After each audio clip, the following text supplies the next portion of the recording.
అందరికీ నమస్కారం. నేను ఈవినింగ్ పెట్టిన వీడియో డిస్క్రిప్షన్ లింక్ ఇస్తాను, మరలా చూడండి. అందులో క్లియర్గా చెప్పాను. అక్కడ కోవా బొన్నమ్మే అతను తప్పు చేస్తే తప్పుని ప్రశ్నించే విధానం ఉంటుంది, వారిని పట్టించే విధానం ఒకటి ఉంటుంది. ఇవన్నీ వదిలేసి మొత్తం నేనే ఏదైనా చేస్తా అన్నట్టుగా మైకులు పెట్టి బెదిరించి బలవంతంగా తినిపించి చుట్టుపక్కల జనాన్ని పోగు చేసి ఇంకా ఆల్మోస్ట్ భయంతో అతను చచ్చిపోయేలాగా చేశారు. దానివల్ల ఇప్పుడు అతని మీద సింపతి వస్తుంది, మీడియా మీద వెగటు ఫీలింగ్ వస్తుంది. నిజానికి అతను 10 రూపాయలకి ఏదైతే బన్ను కోవా బన్ను అమ్ముతున్నాడే దాని లోపల కల్తీ లేదు. కల్తీ ఉంటే మేము ఏ శిక్షకైనా రెడీ అని చెప్పేసి అతని పేరు వలి, వాళ్ళ నాన్న. వీళ్ళది కర్నూలు జిల్లా శ్రీశైలం నియోజకవర్గం. మేబీ ఇప్పుడు అది నంద్యాల నియోజకవర్గం కింద నంద్యాల జిల్లా కింద రావచ్చు. ఓకే, వాళ్ళు మెటీరియల్ మొత్తం అక్కడే రెడీ చేసుకొని ఈడకు వచ్చారు మేడార్. ఎందుకు? జనాలు లక్షలు వస్తారు అండ్ మనం తెచ్చిన సరికి అమ్ముడిపోతే హ్యాపీగా లాభాలతో ఇంటికి వెళ్ళొచ్చు అని. మామూలుగా బయట కోవా బన్ను అన్నప్పుడు 40 రూపాయలు 50 రూపాయలు ఉంటుంది. కారణం అందులో పెట్టే కోవా ఏదైతుందో అది 10 గ్రాముల కోవానే 4 రూపాయలు చిల్లరాట. ఇక ఈ కోవా బన్నులో మినిమం ఒక 50 గ్రాములు పెడతారు, అంటే 5 4 20 రూపాయలు. లోపల పెట్టే కోవాకి 20 రూపాయలు అవుతుంది. బన్నుకు వచ్చేసి ఇంకొక 5 రూపాయలు వేసుకో, 25 రూపాయలు. మరి అమ్మినందుకు ఒక 5 రూపాయలు ఉండాలి, అంటే ఎంత లేదన్నా మినిమం 30 రూపాయలు. కొంచెం క్వాలిటీగా అన్నప్పుడు 40 రూపాయలు 50 రూపాయలు. పుల్లారెడ్డి స్వీట్స్ ఉండేది 50 60 ఉండిద్దట. సో 2-3 రోజుల క్రితం తాండూరులో ఒక చోట ఈ 10 రూపాయలకి కోవా బన్ను అన్నారు. ఏంట్రా అని చెక్ చేస్తే అది మొత్తం కూడా కల్తీ. ఇలా చెక్ చేస్తున్నప్పుడు ఇతని దగ్గర కూడా నేను మేడారంలో ఈ వలి అమ్ముతున్నటువంటి ఆ కోవా బన్ను దగ్గర కూడా మనకు అందిన సమాచారం మేరకు, క్రాస్ చెక్ చేసిన మేరకు, వాళ్ళు అందులో అమ్మేది ఏదైతే ఉందో కోవా అది బొంబాయి రవ్వ, ఓకే, అండ్ చక్కెర, తర్వాత వచ్చేసి డాల్డా కూడా వాడతారు. ఇంకా అవునన్నా కాదన్నా కొంచెం పాలు. సో మల్టిపుల్ ఇంగ్రీడియంట్స్ అన్నమాట. రెగ్యులర్గా దొరికే కోవా ఏదైతుందో అది కాదది. ఇక ఆ ఇంటర్వ్యూ చేసిన వాళ్ళు, ఆ టీవీ ఛానల్స్ వాళ్ళు ఎవరైతే ఉన్నారు, యూట్యూబ్ ఛానల్స్ వాళ్ళు, ఆ వీడియో నేను చూశాను. అంటే యాక్చువల్లీ నేను నైటు లాయర్ కన్నా ఫోన్ చేసి ఇది నేను హ్యూమన్ రైట్స్ కమిషన్ తీసుకెళ్దాం అనుకుంటున్నాను సోదరా అని మాట్లాడుతున్నప్పుడు, సార్ తీసుకెళ్ళినా మంచిదే కదా అన్నాను. వాళ్ళతో మాట్లాడాను, నేను నెంబర్ ఇస్తాను మాట్లాడండి మీరు అన్నాడు. నేను నైట్ కాదని మార్నింగ్ ట్రై చేస్తాను, మార్నింగ్ ట్రై చేస్తున్నాను. అయితే వెయిటింగ్ వస్తుంది లేదా బిజీ వస్తుంది, కనుక ట్రై చేస్తాను చూడండి కాల్స్. ఇప్పుడు ఉన్నటువంటి ఆప్షన్ ఏదైనా ఉంది అంటే అతనికి సంబంధించి న్యాయం అంటే ఏంటిది? వాళ్ళ సామాన్లు అండ్ వాళ్ళని భయభ్రాంతులు, వారి సామాను మొత్తం ధ్వంసం చేయడం, వాళ్ళని భయభ్రాంతులు గురి చేయడం, మానసికంగా వాళ్ళని వేధించడం చేశారు. ఇక్కడ ఆ యూట్యూబ్ ఛానల్స్ వాళ్ళు వ్యూస్ కోసం, రేటింగ్స్ కోసం, చుట్టుపక్కల జనాల కోసమే అంటే అన్నీ కలగలిపి మరలా చెప్తున్నా, అక్కడ జరిగింది ఈ వలి అమ్మేది ఏదైతే ఉందో అది క్వాలిటీ లేదైతే నువ్వు అది ప్రూవ్ చేయాలి, దాని తగ్గట్టుగా యాక్షన్ తీసుకున్నట్టు నువ్వు చేయాలి. అతనిని భయపెట్టి భయభ్రాంతికి గురి చేసి మానసికంగా వేధించారు. అక్కడ బన్నులో వచ్చేసి వాళ్ళు చూపించిన దానిలో ఒక బన్నులో చిన్నపాటి పురుగులాగా ఏదో ఉంది. పురుగు అన్నప్పుడు ఆల్రెడీ కుప్పలు జనాలు, ఓకే. ఆ బన్ను అన్నప్పుడు అక్కడ దానికి అంటుకొని ఉండవచ్చు, లేదా నిజంగా ఆ బన్నులో పురుగు కూడా ఉండుండొచ్చు, ఎగ్రి. దాన్ని హైలైట్ చేయాలి. ఆ లోకల్గా ఉన్న పోలీసులు పిలుస్తుంటే వాళ్ళు మైకులు చూసేసి వాళ్ళు భయపడి వెళ్ళిపోతున్నారు. ఈ కోవాని మీరు తింటారా తినండి అంటే పోలీసులు తినట్లా. నేనే తప్పు చేయలేదు, ఇందులో ఏ కల్తీ లేదు, నేను తింటా అని చెప్పేసి వలి తిన్నాడు. ఆ వలి తింటున్నప్పుడు ఒకటి తిన్నాడు కదా, అయిపోయింది కదా, ఇంకోటి తగ్గ తినిపిస్తున్నాడు. అది ఎంత పాపం అసలు! అతను కళ్ళల్లోంచి నీళ్లు బయటికి రాలేక ఆ నీళ్ళను మింగుతూ దిగమింగుతూ అమాయకమైన చూపులు చూశాడంటే ఆ నిశ్శబ్ద చూపు ఒక శాపం లాగా ఉంది సమాజానికి. వాళ్ళ నాన్న చెప్తున్నాడు, వీడియో నేను వీలైతే చివరిలో అటాచ్ చేస్తాను చూడండి.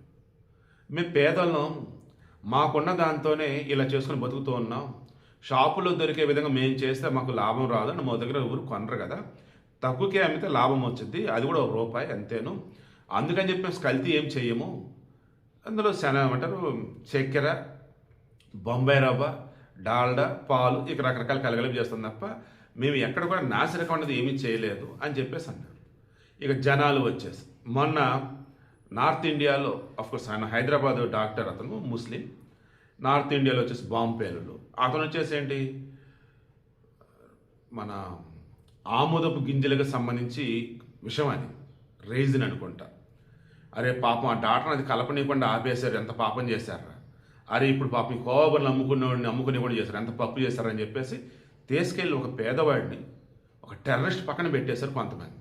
కారణం టార్గెట్ అయిపోయాడు. ఏ రకంగా, ముస్లిం అండ్ కల్తీ కోవాలు అమ్ముతున్నాడు అని.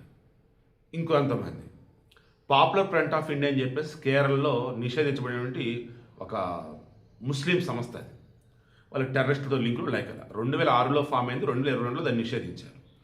దీనికి అనుబంధంగా రాజకీయ సంస్థ ఒకటి ఉంది, social democratic party of India అని చెప్పేసి SDPI. ఇప్పుడు వీళ్ళతో కలగలిసి ఈ వలి ఏమంటారు దాన్ని ఒక చిన్న ప్రెస్ మీట్లో ఏదో పాల్గొన్నాడు. ఈ వలిని చూస్తుంటే అమాయకుడిలా ఉన్నాడు. ఓకే, మీరు గమనించారు కదా, ఆ వలిని చూస్తే మీకు అమాయకుడిలా ఉన్నాడు, అదే చెప్పండి. సరే, ఆటోమేటిక్గా ముస్లింలు అన్నప్పుడు రా మేము ఉన్నారా, వాళ్ళు తప్పు చేశారు, నువ్వు రా మాతో పాటు కూర్చొని నీకు న్యాయం చేస్తాను అన్నప్పుడు వెళ్తాడు కదా, అలా కూర్చున్నాడు. ఇప్పుడు ఏమవుతుంది, అతను వచ్చేసి నిషేధిత ముస్లిం సంస్థలకు సంబంధించి సంబంధం ఉన్నాడు. ఆడ కావాలని కల్తీ బనులు అమ్మాడు, చేసేసి టెర్రరిస్టులో చేర్చేశారు. అతని మీద సింపతి వచ్చారు కూడా ఈ పోస్టులు ఇవన్నీ చూసేసి ఈ సింపతి లేదు ఏం లేదు వదిలేండ్రా అని అంటున్నారు. బట్ ప్రాక్టికల్గా ఆలోచిస్తున్నప్పుడు మరలా వాళ్ళ నాన్న చెప్తున్నా, ఇతను చెప్తున్నాను, వాళ్ళు 10 రూపాయలకి అమ్మే బన్ను ఏదైతే ఉందో అందులో పెట్టిన ఒరిజినల్ కోవా కాదు. అలా అని చెప్పేసి దానివల్ల జనాల ఆహారం పాడవదని వీళ్ళు క్లారిటీ ఇస్తున్నారు. టెస్ట్ కూడా చేయండి ల్యాబ్లు అని చెప్పేసి ఇతను నాన్న కూడా అంటున్నాడు. ఇవిడకి ఇంట్రెస్ట్ మీకు అర్థమైందా?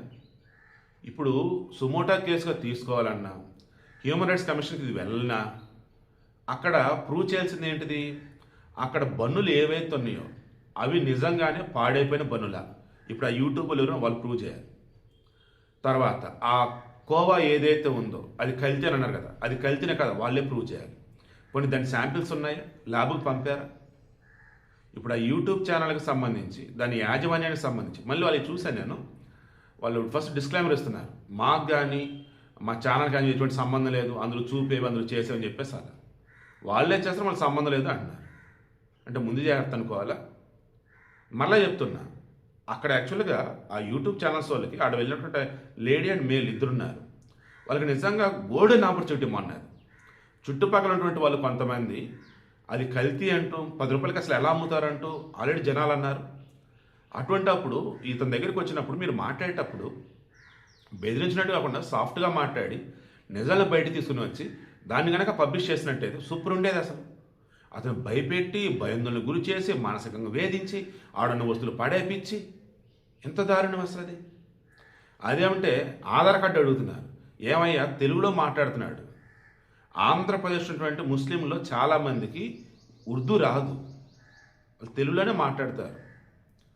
సో అతను తెలుగులో మాట్లాడుతున్నాడు, ఆధార్ కార్డు అంటే మేబీ తీసుకురాకపోయాడు, ఇంటి దగ్గర ఉంటుంది కదా, ఆల్రెడీ నువ్వు అతనికి సంబంధించి మొత్తం విజువల్స్ డిస్ప్లే చేస్తున్నావు కదా, అంతా చూస్తున్నారు కదా. ఆ రోహింగ్యా అతను ఏమన్నా వేరే దేశం నుంచి ఏమన్నా వచ్చి ఉన్నాడా? ఆ పేరును బట్టి భయపెట్టే సమాజాన్ని, అతని అమాయకత్వాన్ని చూసి అతను బలి చేసి ఆ అమ్ముతున్న వస్తువులకు సంబంధించి అది నిజమా అబద్ధమా ఏంటంటే క్రాస్ చెక్ చేయకుండా మైక్ ఉంది కదా అని చెప్పేసి పోలీసులు నడితే వాళ్ళు పారిపోతున్నారు కదా అని చెప్పేసి ఏంటి అసలు అది? మరి లాయర్ హ్యూమన్ రైట్స్ కమిషన్ దగ్గర తీసుకెళ్తాడా? ఈ social democratic party of India అని చెప్పేసి పాపులర్ ఫ్రంట్ ఆఫ్ ఇండియా వాళ్ళకి సంబంధించింది వాళ్ళు ఇన్వాల్వ్ అయినారు కాబట్టి వదిలేస్తారా? లేదు అన్నప్పుడు ఈ కల్తీకి సంబంధించి ఆ పురుగుకి సంబంధించేసి బన్నులో ఆల్రెడీ కొంత విజువల్స్ ఉన్నాయి కాబట్టి వదిలేస్తారా? లేదా మానవతా సంఘాల వాళ్ళు, మైనారిటీ సంఘాల వాళ్ళు వీళ్ళు వచ్చేసి మొత్తం యూట్యూబ్ ఛానల్ మీద కేసేస్తారా? ఆ చుట్టుపక్కల జనం మీద కేసులు వేస్తారా? లేదు అన్నప్పుడు అసలు ఈ 10 రూపాయలకి వీళ్ళు ఎలా ఈ కోవబరిని అమ్ముతున్నారేంటి, తయారీ విధానం మొత్తం చేసి చూపిస్తారా వాళ్ళు? ఆ తర్వాత వీళ్ళు రియలైజ్ అవుతారా? ఇవన్నీ కూడా ఏం జరుగుతుందో చూద్దాం. నేను యాజ్ ఎ జర్నలిస్ట్గా ఎథికల్ జర్నలిజం చేస్తూ తప్పేంటి ఒప్పేంటి ఎవరిదేంటి అనేది నేను చెప్తూ ఉన్నా, చూపిస్తూ ఉన్నా. నా విషయంలో పిచ్చి ఎవరైనా కామెంట్లు చేసినా, మేము ఆ కేసులు పెడతాం ఈ కేసులు పెడతాం కేసులు పెట్టినా నేను ఒకటే అంటాను, నేను తప్పు చేస్తానని నిరూపించండి, అపాలజీ చెప్తాను. నేను ఏ తప్పు చేయకుండా మీరు బెదిరిస్తే బెదరను. పొరపాటు చేసి సరిదిద్దుకుంటా. ఈవెన్ నాకు సంబంధించి క్రాస్ చెక్ చేసినప్పుడు కూడా పోలీసు కానీ, లాయర్లు కానీ, జడ్జిలు కానీ, సమాజంలో ప్రజలు కానీ ఎవరైనా సరే నేను ఇచ్చిన వీడియోలో కంటెంట్ చూసినప్పుడు ఇంత పర్ఫెక్ట్గా ఇంత బాగా చెప్తున్నాడు, చెప్పింది మంచి, అది మీకు అర్థం కానప్పుడు ఏం చేయాలి, మళ్ళీ కేసులు పెడుతున్నారు అని చెప్పి తీసి ఆ కేసులు అవతల పడేస్తారు. పోలీసులు ఇన్వెస్టిగేషన్ చేస్తున్నప్పుడు ఒక 100 ఛానల్స్లో క్యాట్లెస్ శివప్రసాద్, క్యాట్లెస్ ఎస్పీ ఛానల్ కూడా ఉందనుకున్నాం, ఇచ్చినప్పుడు క్రాస్ చెక్ చేస్తారు, చూస్తారు, పర్ఫెక్ట్గా చెప్తున్నాడు, జెన్యున్గా ఉంది, ఇదట్ట కేసు అయితే అని చెప్పేసి ఫేక్ కేసు అంటే పక్కన పెట్టేస్తారు. ఇది నేను ఎందుకు చెప్తానంటే ఇక మీద రానున్న రోజులు చాలా అంశాలకు సంబంధించి ఇక మీద గట్టిగానే నేను మాట్లాడతాను. ఎందుకంటే ఎవరు పడితే వాళ్ళు ఎలా పడితే అలా ఏది పడితే అది పబ్లిష్ చేస్తున్నారు, పోస్టులు పెడుతున్నారు, స్టేట్మెంట్లు ఇస్తున్నారు, ప్రెస్ మీట్లు అంటారు, వాళ్ళకి వాళ్ళే నోరు జారుతారు, వాళ్ళకి వాళ్ళే గబ్బు చేస్తారు. దాన్ని మరలా ప్రశ్నిస్తే దానికి సంబంధించిన గట్టిగా అడిగితే కేసులు అంటూ హడావుళ్ళు అంటూ భయపెడతారు. నేను ఇది చేయటాలు సింపుల్ చెప్తున్నాను. ఈరోజు మన సమాజం మతం పేరిట విభజిస్తూ కొంతమంది, మన సమాజాన్ని మానవత్వాన్ని హరిస్తూ కొంతమంది, ఓవరాల్గా అన్నప్పుడు పేదోడి విషయంలో వచ్చేటప్పటికేమో ఒకలాగా, డబ్బున్న విషయంలో ఒకలాగా, ఒక ముఖం చెప్పి క్లోజ్ చేస్తారు. పేదోడు బన్నులు అమ్ముతుంటే ఈ రకం చేస్తారు అంటున్నారు. అక్కడ మేడారం జాతరకు వచ్చింది కూడా అంబానీ అదనే కాదు, వాళ్ళు పేదోళ్ళే. ఆ పేదోడు కాబట్టి ఆ 10 రూపాయలు బన్ను అంటే తినడానికి వచ్చున్నాడు. అది ఏమాత్రం తేడాగా ఉంటే రేపు ఫుడ్ పాయిజన్ వాడేసేస్తాడు. సో అంతిమంగా ఈరోజు జనాలు వచ్చేసి రెండింటిగా విడిపోయి అన్నారు. ఇతడు పేదోడు అమ్ముతున్నాడు, అమాయకుడు అని చెప్పేసి కొంతమంది, అది తినేలు కూడా పేదోళ్ళే, అందులో తేడా ఉంటే చచ్చేది కూడా పేదోళ్ళని కొంతమంది. ఓవరాల్గా అన్నప్పుడు క్రాస్ చెక్ చేసినప్పుడు అక్కడ అన్ని బన్నులు పాడవల. అలా అని చెప్పేసి ఒక బన్ను పాడైందంటే విజువల్స్లో చూసిన ఒక బన్ను మీద ఇది పురుగున్నట్టు చూపించారు, మేబీ పురుగు కూడా ఉండుండొచ్చు. సో ఇప్పుడు ఆ యూట్యూబ్ ఛానల్స్ వల్ల, ఆ చుట్టుపక్కల జనాల ఎవరు ఇప్పుడు ఒకవేళ కేసు నమోదైతే అక్కడ తప్పు జరిగిందని ఎవరు ప్రూవ్ చేస్తారు చూద్దాం. బట్ వాళ్ళని మాత్రం చూస్తుంటే నాకు నిజంగా పాపం అనిపించింది. ఎందుకంటే కల్తీ చేసి అమ్మి ఇది బాగుపడదని నిధిలో వాళ్ళు లేరు. బట్ బయట అయితే ఈ 10 రూపాయల కోవా బన్నులు అమ్ముతున్నారు చూస్తారా, అందులో అయితే కల్తీ అయితే జరుగుతుంది. వీళ్ళు కూడా కల్తీ అన్నప్పుడు ఆబ్వియస్లీ పాలకోవా అని దాని కోవా బన్ అన్నప్పుడు, ఈ కోవా అన్నప్పుడు దేంతో తయారు చేయాలి, వీళ్ళు దేంతో తయారు చేస్తున్నారు అది వీళ్ళు చెప్తే అది కల్తీనా కాదో అప్పుడు గవర్నమెంట్ చెప్తుంది, డాక్టర్లు చెప్తారు, ఎక్స్పర్ట్స్ చెప్తారు, ఫుడ్ ఎక్స్పర్ట్స్. వీళ్ళు ఏమంటారు, మేము కల్తీ చేయట్లేదు అంటారు. కల్తీ చెబితే 10 రూపాయల కోవా ఎలా అమ్ముతున్నాం అన్నప్పుడు క్రాస్ చెక్ చేస్తే చక్కెర, బొంబాయి రవ్వ, డాల్డా, పాలు సంథింగ్ ఏమో కలుపుతున్నారు. మరి బన్నుకి సంబంధించి, కోవా బన్నుకి సంబంధించి, కోవాకు సంబంధించి కోవాలో వచ్చేసి ఎలా బొంబాయి రవ్వ కలుపుతారు, మరి కల్తీనే కదా అది. డాల్డా ఎలా కలుపుతారు, కల్తీనే కదా అది. వాళ్ళకి అదేమనుకుంటారు, అది కల్తీ కాదు, మేము ఉన్నటువంటి వాడి తక్కువ రేటుకి ఇస్తాను వాళ్ళు అంటారు. ఖచ్చితంగా ఇప్పుడు ఫుడ్ డిపార్ట్మెంట్ ఇన్వాల్వ్ అవ్వాలి, పోలీసులు ఇన్వాల్వ్ అవ్వాలి, మానవ హక్కుల వాళ్ళు ఇన్వాల్వ్ అవ్వాలి. దీనిని ఓవరాల్గా ఒక పాజిటివ్లో ముందుకు కనుక తీసుకెళ్ళగలిగితే సమాజంలో ఫుడ్ అడల్ట్రేషన్ ఆపిన వాళ్ళం అవుతుంది. కోసం వచ్చినాం సార్, ఆ అమ్మ మేడల జాతరని వ్యాపారం చేయడానికి, అంతేగాని మాకు ఏం కుట్రలేదు సార్. మేము బతికేది దీంట్లోనే, మా కడుపు కొట్టకని చెప్పినా మేము. మాకేం వస్తుంది 10 రూపాయలు అంటే మా వ్యాపారము, అదే దీంట్లో మీద బతికేది మేము సార్. మాకు ఏం రాదు సార్.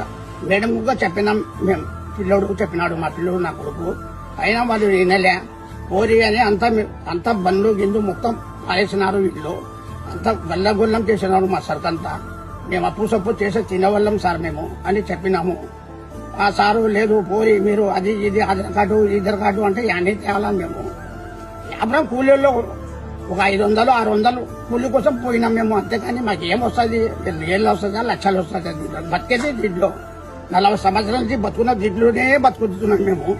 తీసుకొని చెక్ చేస్తే చర్యలు తీసుకొని అప్పుడు నేను దానికి బాధ్యత ఉంటాను నేను, అంతేగాని లేనిపోని బీద కడుపు కొట్టాకని ఎక్కడి నుంచో బతకడానికి వస్తుంటాడానా కొడుపు కొట్టాకండి.